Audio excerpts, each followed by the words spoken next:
Bukti bumi kita diawasi makhluk langit.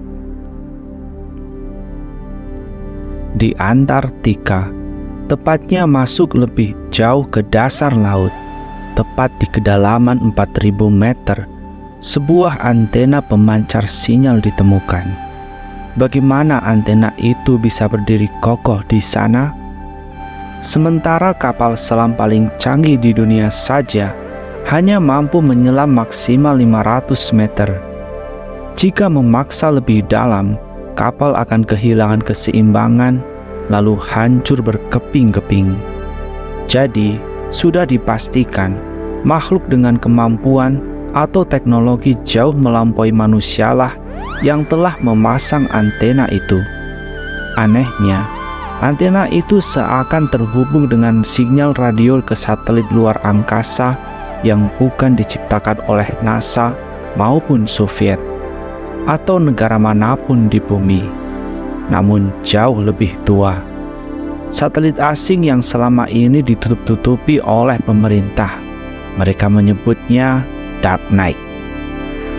Mungkin pendapat dari salah satu intelektual kita ini memang akan benar-benar terjadi. Saya bilang ya, tahun depan, 2 tahun depan, tahun 2025, masyarakat di seluruh dunia akan diperkenalkan dengan alien secara resmi. Tulis dia. Ini 2 tahun kemudian tagih nih video ini nih. Tuh kenapa 2002? Di kesempatan kali ini, bumi semesta akan menunjukkan kontroversi paling membingungkan, lengkap dengan bukti yang menguatkan bahwa bumi kita sudah lama diawasi makhluk dari langit. Simak video ini sampai selesai dan tinggalkan pendapatmu di kolom komentar. Kami akan memulai dari Antartika. Bertahun-tahun, para peneliti terus mencoba memecahkan ribuan misteri yang tidak terpecahkan di Antartika. Mulai dari 3 piramida yang sangat mirip dengan piramida Giza di Mesir, hingga puluhan objek aneh yang terdeteksi. Antartika menjadi tempat yang paling terpencil di bumi. Tidak ada satupun manusia yang tinggal di sana, mengingat daratan ini sangat ekstrim. Suhu bisa mencapai minus 80 derajat Celcius pada musim dingin, dan paling hangat hanya mencapai 10 derajat Celcius pada musim panas di sekitaran pantai Antartika. Daratan ini tertimbun bongkahan es setebal 5 km, sehingga misteri tentang apa yang tersembunyi di dalamnya masih belum terpecahkan. Belum ada negara yang mau menghabiskan jutaan dolar untuk menggali timbunan es di Antartika. Dari penggalian terbatas yang dilakukan oleh para arkeolog, temuan mengejutkan terjadi. Catatan fosil menunjukkan bahwa pada masa lalu Antartika adalah surga tropis yang hangat. Hutan hijau, sungai-sungai, danau, tumbuhan aneka ragam, hingga aneka satwa liar ada di sana. Temuan ini membuat banyak orang percaya bahwa pada masa lalu Antartika adalah rumah bagi peradaban tertua di bumi. Tentu saja, para ilmuwan tidak bisa menggali es sedalam 5 km secara menyeluruh. Tapi ternyata itu tidak lantas mengubur fakta tentang apa yang ada di dalamnya. Pada tahun 1929, seorang teolog Jerman yang bekerja di Istanbul, Turki, menemukan peta kuno yang tergambar jelas di atas kulit rusa. Peta itu berasal dari tahun 1513 dan digambar serta ditandatangani oleh seorang laksamana dan kartografer Ottoman bernama Ahmed Muhyiddin Piri, yang kemudian dikenal dengan nama Piri Reis.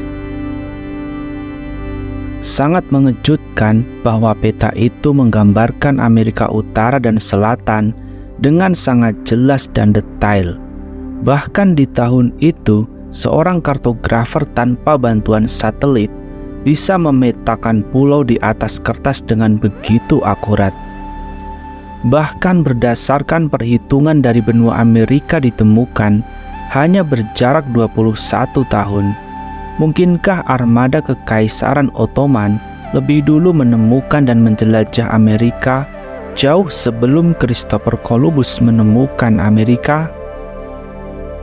Satu yang benar-benar mengejutkan dari peta tertua itu adalah ternyata Antartika ada di dalam peta Piri Reis.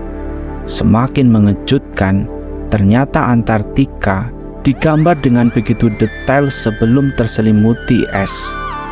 Tidak ada yang bisa menjelaskan bagaimana ini mungkin, mengingat Antartika dalam catatan sejarah baru ditemukan pada tahun 1820 dan sudah tertutup es saat ditemukan. Rupanya, Piri Reis tidak membuat peta itu sendiri. Sebaliknya, ia menggunakan perpustakaan besar Konstantinopel. Di sana, Piri Reis menemukan peta kuno peninggalan peradaban Mesir kuno, Yunani, India, dan bersama 6 sumber lainnya yang tidak diungkapkan oleh Piri Reis. Dari mana peradaban kuno ini bisa mengambil pengetahuan geografi tentang Antartika sebelum tertutup es? Dan siapa 6 sumber lainnya yang sengaja dirahasiakan? Banyak orang percaya bahwa yang dirahasiakan itu bersumber dari sesuatu yang jauh lebih tua, sebuah sumber dari peradaban di mana Antartika masih belum terselimuti es, dan benua itu masih hangat dan penuh dengan kehidupan dan tumbuh-tumbuhan.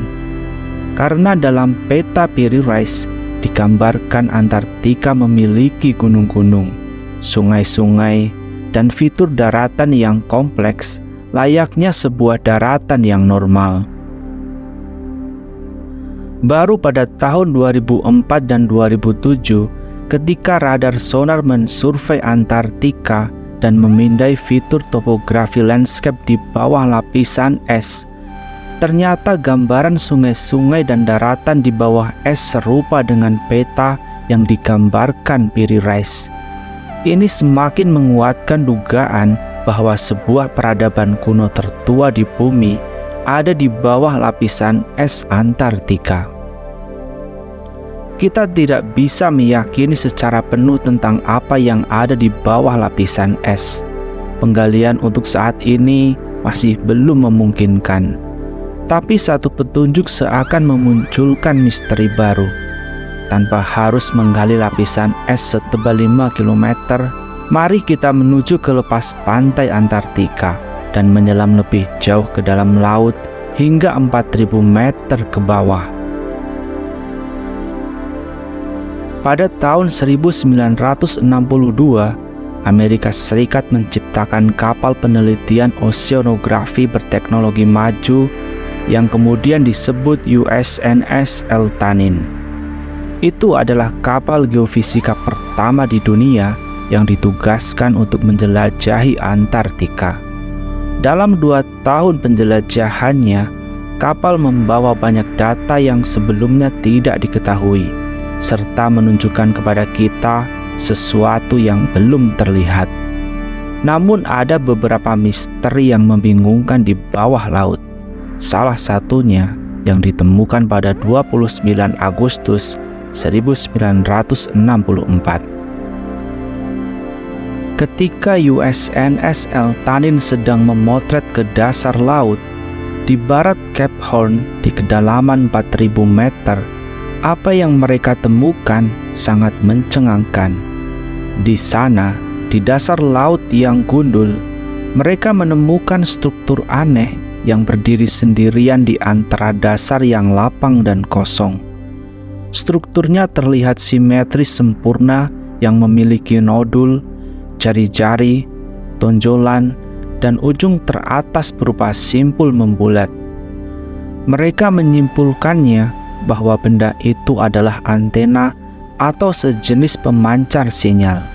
Sampai akhirnya benda itu dinamai antena Eltanin.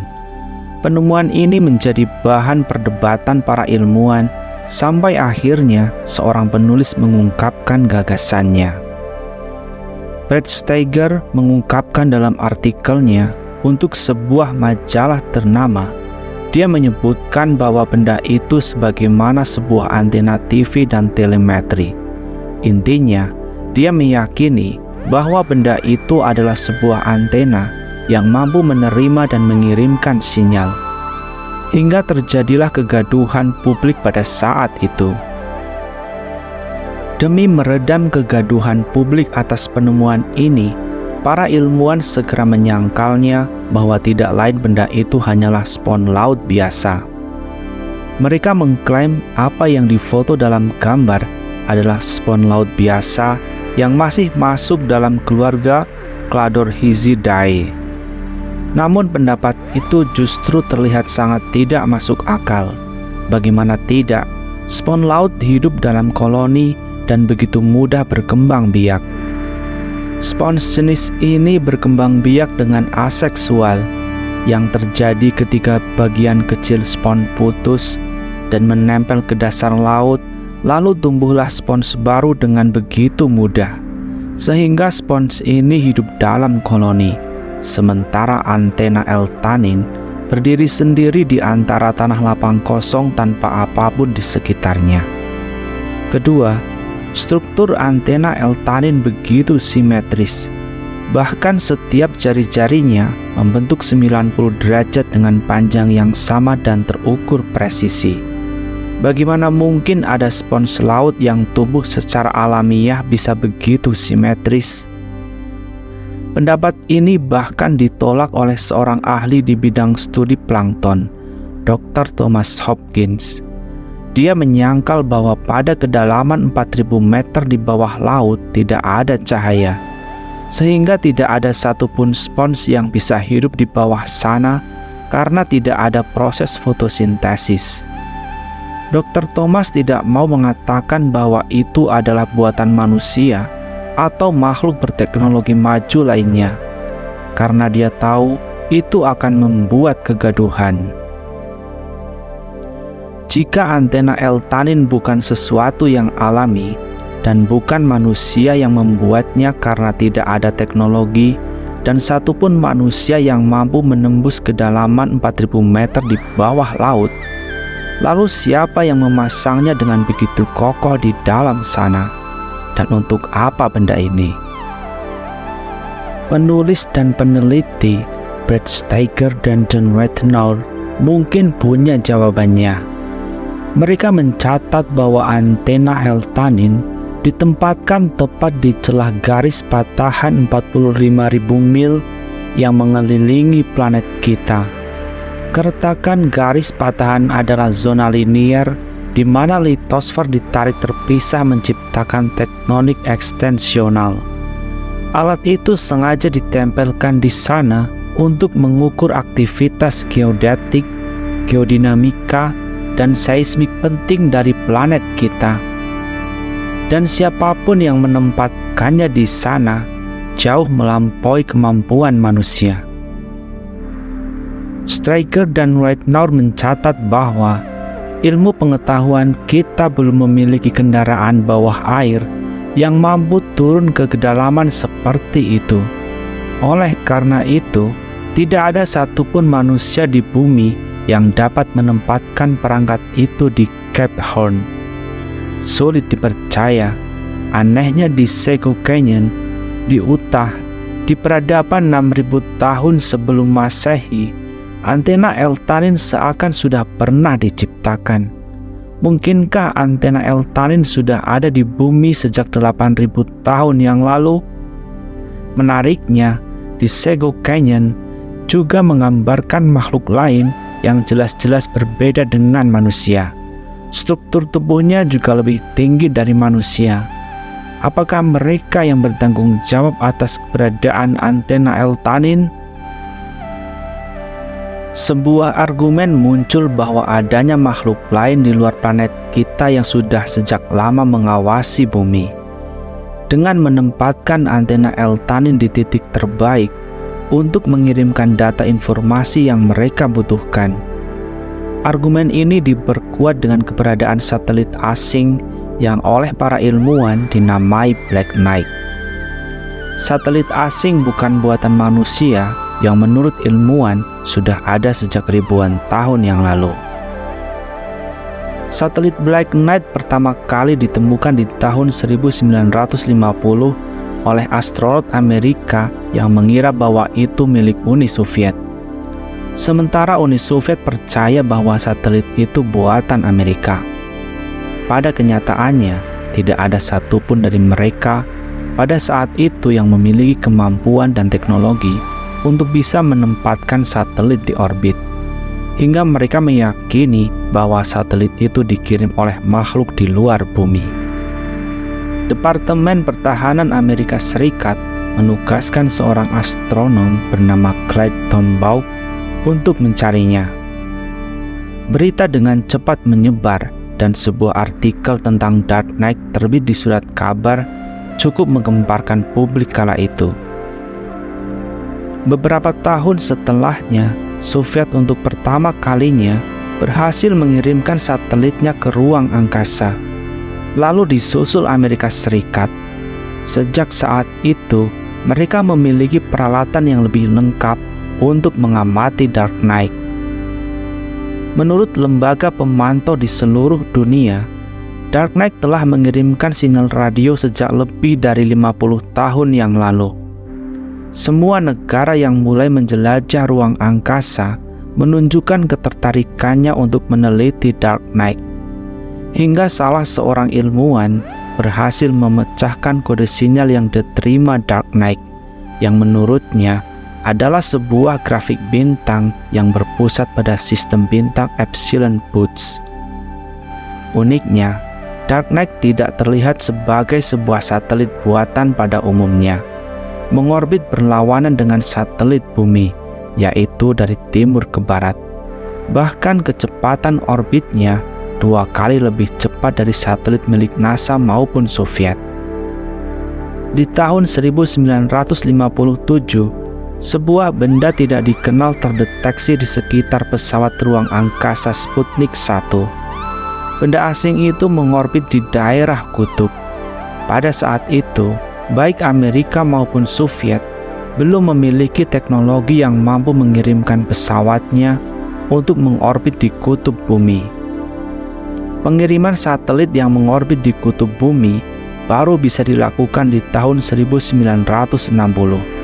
Mereka meyakini benda itu adalah Dark Knight. Satelit yang mengorbit di kutub biasa digunakan untuk pemetaan dan pengamatan bumi, merekam bumi dari satu titik, yaitu di kutub. Sehingga satelit yang mengorbit di kutub lebih tepat disebut sebagai satelit pengintai. Maka fakta ini membuat Dark Knight seakan sedang melakukan pengintaian di bumi. Mungkinkah adanya antena Eltanin di Antartika, di kutub bumi, menjadi alasan Dark Knight mengorbit di atasnya dengan tujuan untuk menerima data dari antena Eltanin? Ini seakan menguatkan dugaan bahwa bumi sudah lama diawasi oleh makhluk ruang angkasa, makhluk langit, atau mereka yang menyebutnya alien. Dan semua sujud kepada Allah, baik yang di langit maupun yang di bumi, baik dengan kemauan sendiri maupun terpaksa, dan sujud pula bayang-bayang mereka pada waktu pagi dan petang hari. Quran Surat Ar-Ra'd ayat 15. Dalam ayat Al-Quran di atas, Allah menyebutkan ada makhluk langit yang juga diperintahkan untuk beribadah kepada Allah. Uniknya, dalam redaksi disebutkan bersujud pula bayang-bayang mereka. Ini seakan mengindikasikan bahwa makhluk langit ini memiliki wujud fisik sebagaimana manusia yang juga memiliki bayangan. Apakah alien itu benar-benar ada dan juga bagian dari hamba Allah yang diperintahkan untuk beribadah kepada Allah? Mungkinkah makhluk langit ini juga ada yang membangkang sebagaimana jin dan manusia? Ada yang beriman dan ada yang tidak. Lalu teruntuk mereka yang tidak beriman, memiliki ambisi untuk mengeksploitasi dan menguasai bumi ke depannya? Bagaimana menurut pendapat Anda? Tulis di kolom komentar. dan mari kita diskusikan ini dengan bijak. Terima kasih sudah menonton video ini sampai selesai. Sampai ketemu di video berikutnya. Terima kasih.